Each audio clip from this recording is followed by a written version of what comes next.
Krista with Eat Real America. So is your favorite okra the fried kind from Cracker Barrel?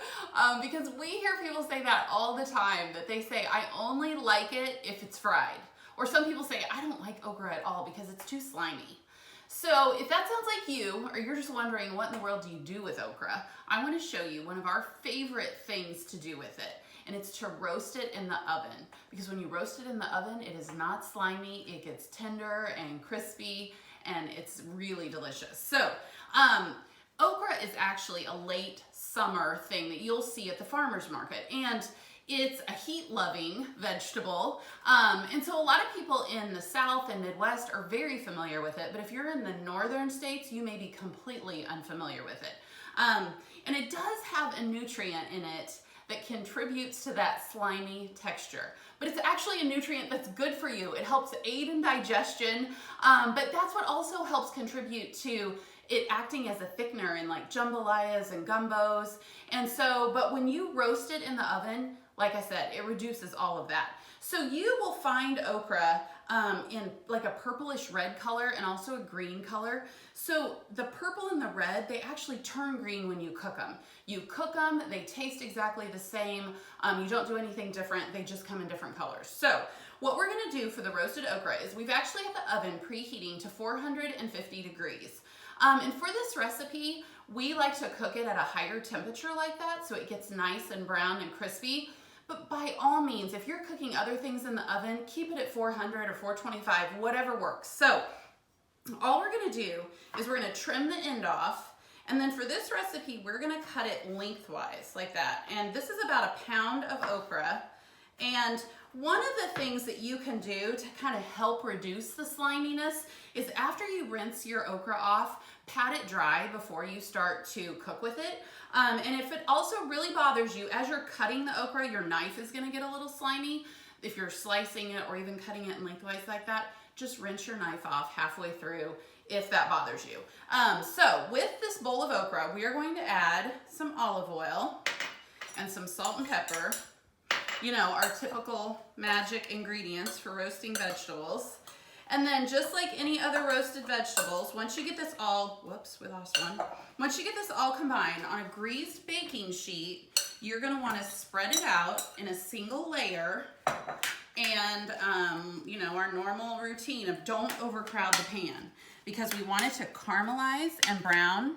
Now we like our okra really crispy and browned, but if you don't want it super crispy and brown, then by all means, spread a piece of parchment paper on your baking sheet before you put it in the oven. So we are going to put this in the oven. We're gonna check it because it's at a higher temperature. We're gonna check it at 15 minutes and then toss it a little bit and roast it for another 5 to 10, depending on how it's doing.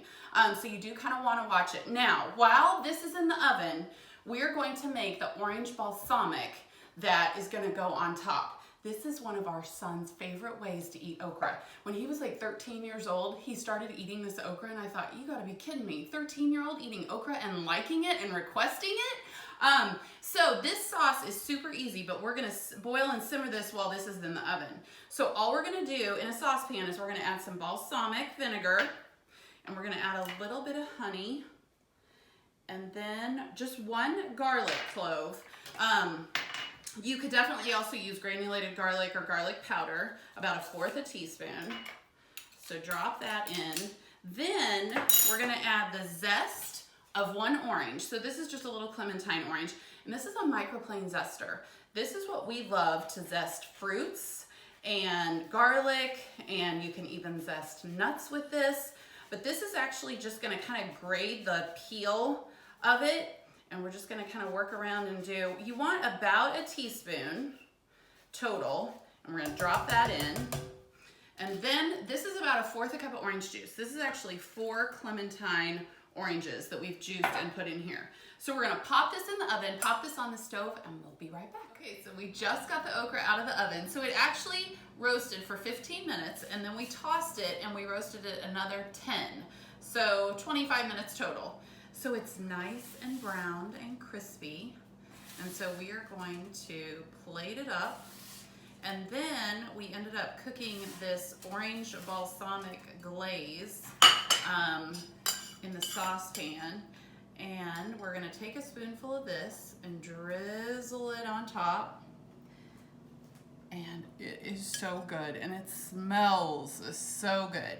Now, another thing you could do is you could absolutely put this okra in a bowl, put the orange balsamic glaze in there, and toss it all together so everything's well coated, and then serve it that way.